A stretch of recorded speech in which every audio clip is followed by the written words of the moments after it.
Se nos iban los mundiales y los jugadores. No solo éramos el granero del mundo, también el potrero. ¿Condenados a ser solo eso? ¿Un depósito para que coman los demás? Algunos se rebelaban, como un tal Subeldía, que fue a Old Trafford y les avisó a los ingleses que se prepararan, que las cosas iban a cambiar. Hasta que un día un flaco decidió que las cosas ya no iban más así. Lo que faltaba era lógica, cosa que le era ajena al fútbol, pero bueno, de eso se tratan las revoluciones. El ignoto país del sur ahora resultaba funcionar como un reloj. Tiki, taca. Paciente. Tiki, taca. Preciso. Tiki, taca. Y cuando menos se lo esperaba, marcaba la hora precisa, la hora de la gloria.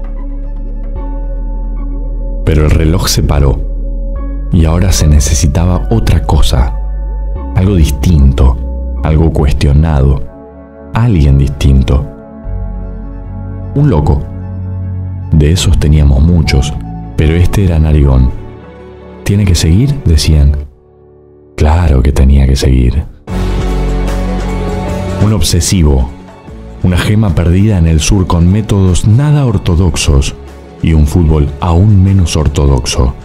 El cachetazo necesario para el mundo que veía que el reloj de Menotti había dejado de dar la hora. Rezaron, hicieron 1001 cábalas. No sirve de nada.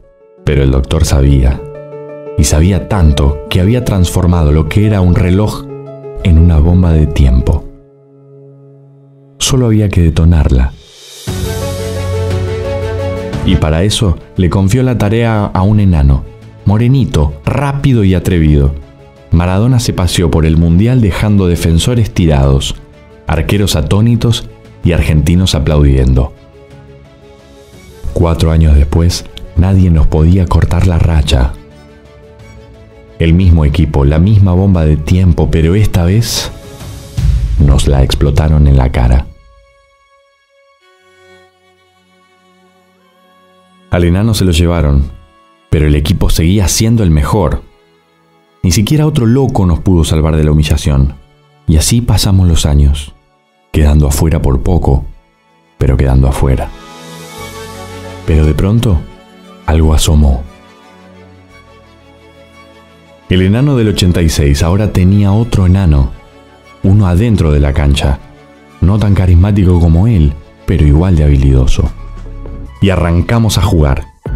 ¿Éramos un reloj o una bomba de tiempo? No importaba, los enanos hacen magia. Pero de nuevo no. ¿Nos habremos convertido en eso? ¿En un no? ¿En ese equipo que siempre es favorito pero nunca la gana? Dios no lo permita.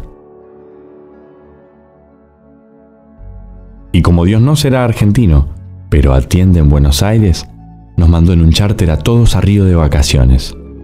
Y ahí sufrimos todos. Los desgarros, las atajadas, los penales y ese desborde inentendible de Alemania que no deja un hueco sin aprovechar. Y se terminó.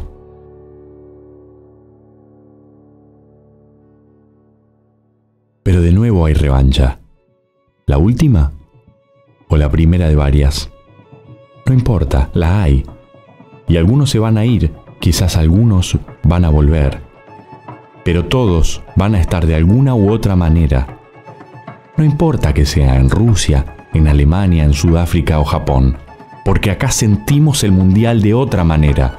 Y si no hay que dormir, no dormimos, ¿qué tanto?